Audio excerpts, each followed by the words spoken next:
मोदीचं नाणं जे आहे बरं का, ते घासून पुसून गेल्या 10 वर्षात गुळगुळीत झालेलं आहे.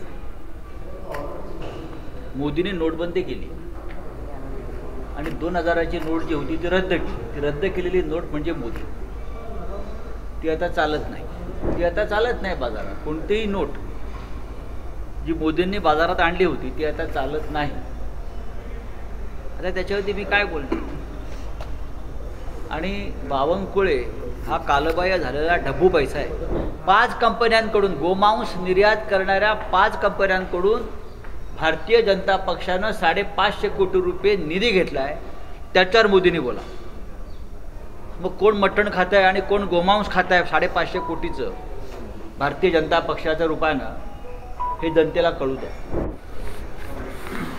हे तुमचे देवेंद्रजी फडणवीस सांगतात मिशन 45 वगैरे ते त्यांच्याकडे पण आमचा महाविकास आघाडीचा आकडा जो आहे 35+चाच आहे. 35+. आणि तो कोणी बदलू शकेल एवढी शक्ती, मग ती महाशक्ती असेल अदृश्य शक्ती असेल, ती कोणामध्येही नाही. बोला. प्रकाश आंबेडकरांनी आरोप केला तुमच्यावर. कधी? महाआघाडीने काल आरोप केलाय. नवीन केलाय. नवीन आरोप आहे. 20 जागा तुम्ही भाजपसोबत फिक्स केल्यात. म्हणजे काय असतं? फिक्सिंग करून घेतली. म्हणजे काय फिक्सिंग म्हणजे काय? म्हणजे त्या जागा तुम्ही त्यांना म्हणजे त्या 20 जागे आम्ही भाजपचा दारुण पराभव करणार आहोत, त्याला फिक्स म्हणतो. प्रकाशजी ज्या फिक्स म्हणतायत जागा आम्ही भाजपबरोबर फिक्स केल्या आहेत, तिथे भाजपनं आपला पराभव मान्य केलेला आहे.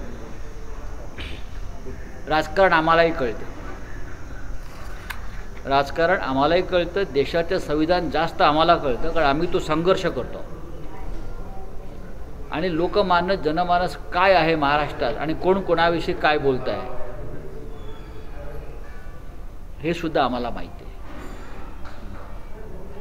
या महाराष्ट्रामध्ये आम्ही माननीय प्रकाश आंबेडकर यांनी आमच्याबरोबर राहावं यासाठी आटोकाट प्रयत्न केले,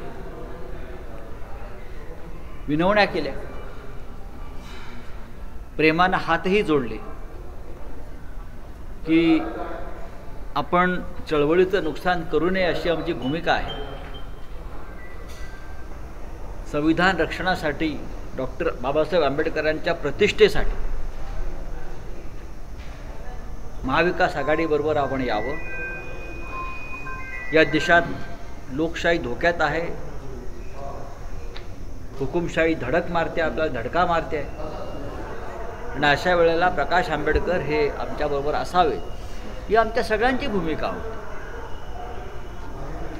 त्यांनी ज्या जागा मागितल्या त्यातल्या आम्ही त्यांना 6 जागा देऊ केल्या. हे जर मी खोटं बोलत असेल असं ते म्हणतात तर नाना पटोले आहेत, पृथ्वीराजजी चव्हाण आहेत. काल पृथ्वीराज चव्हाण साहेबांनी सुद्धा काल त्या संदर्भात परखड वक्तव्य केलं आहे. वंचित बहुजन आघाडी संदर्भात अत्यंत परखड वक्तव्य कोणी केलं असेल ते पृथ्वीराज चव्हाण साहेबांनी केलं, कारण ते पाहत होते.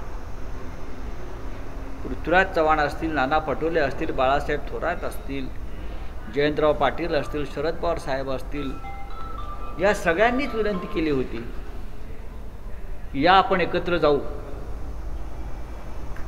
पण ठीक आहे, त्यांची इच्छा, आम्ही त्यांच्याविषयी कायम आदरभाव ठेवू. त्यांनी त्यांचा एक मार्ग स्वीकारलेला आहे. पण तरीसुद्धा कधीतरी आमचे रस्ते एकत्र येतील. देश संकटात असताना, संविधान संकटात असताना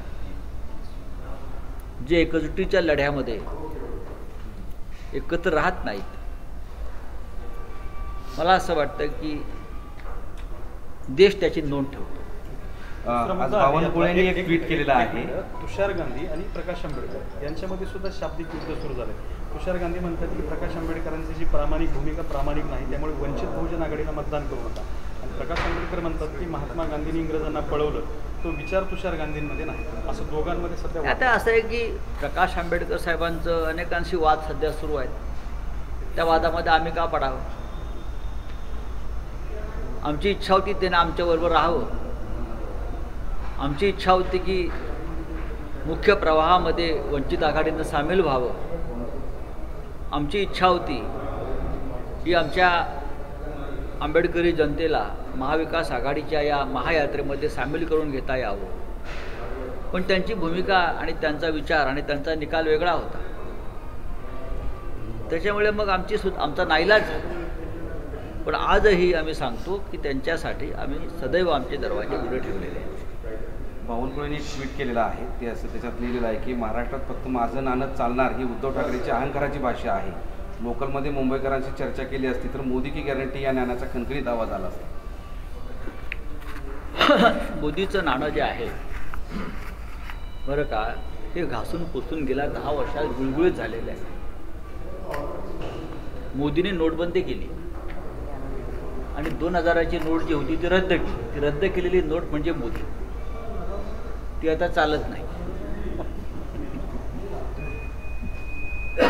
ती आता चालत नाही बाजारात. कोणतीही नोट जी मोदींनी बाजारात आणली होती ती आता चालत नाही.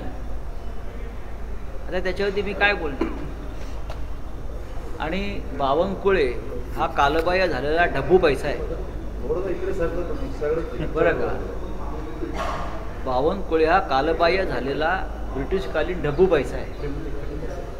आता या ढब्बू पैशाला वाटत असेल की आपलं नाणं खणखणीत वाजतं आहे, तर त्यांनी आपले कान जरा साफ करून घ्यावे. एक वाक्य असे लिहिले की बरोबर आहे, उद्धव त्याचं काय? ठाकरेंनी सोनिया गांधीची गुलामी स्वीकारून स्वतःची गारगोटी केलेली आहे. हा उद्धव त्यांची ठाकरेंनी गोटी म्हणतात. स्वतःची गारगोटी केली आहे. अच्छा अच्छा, ती स्वतःची गारगोटी आहे बघा जरा. नरेंद्र मोदी यांचं कालचं तुम्ही वक्तव्य ऐकलंय का? पराभूत मनोवृत्तीतून हल्ली नरेंद्र मोदी प्रचार सभातून बोलायला लागले. काल मोदी असं म्हणतायत की इंडिया आघाडीचे लोक हे मुघल प्रवृत्तीचे आहेत, मुघल विचाराचे आहेत. म्हणजे काय? इंडिया आघाडीचे लोक श्रावणात मटण खातात, हा काय प्रचाराचा मुद्दा होऊ शकतो? कोण मटण खात आहे, कोण चिकन खात आहे, कोण फिश खात आहे? देशाचे प्रधानमंत्री जर प्रचाराचा स्तर इतक्या खाली आणत असतील याचा अर्थ त्यांना पराभवाची भीती सतावते. त्यांच्याकडे विकासाचे आणि देशाच्या भविष्याचे कोणतेही मुद्दे नाहीत. खरं म्हणजे मोदी जे म्हणतात की विरोधक मटण खातात, पण मोदी आणि त्यांचा पक्ष स्वतःला हिंदुत्ववादी समजतो. बीफ निर्यात करणाऱ्या 5 कंपन्यांकडून, गोमांस निर्यात करणाऱ्या 5 कंपन्यांकडून भारतीय जनता पक्षानं 550 कोटी रुपये निधी घेतला आहे. त्याच्यावर मोदींनी बोला. मग कोण मटण खात आहे आणि कोण गोमांस खात आहे 550 कोटीचं भारतीय जनता पक्षाच्या रूपानं हे जनतेला कळू द्या. मोदींच्या पायाखालची वाळू सरकते आहे. त्याच्यामुळे मोदी अशा प्रकारची बेताल म्हणणार नाही मी की बिनबुडाची वक्तव्य द्या. विकासावर बोला. राहुल गांधींनी काल सांगितलं आहे आमचं सरकार आलं तर आम्ही 30 लाख रिक्त पदं भरू, याला दिशा म्हणतात. नोकऱ्या देऊ, याला दिशा म्हणतात. तुम्ही म्हणताय विरोधक मटण खातात, हा तुमचा प्रचार.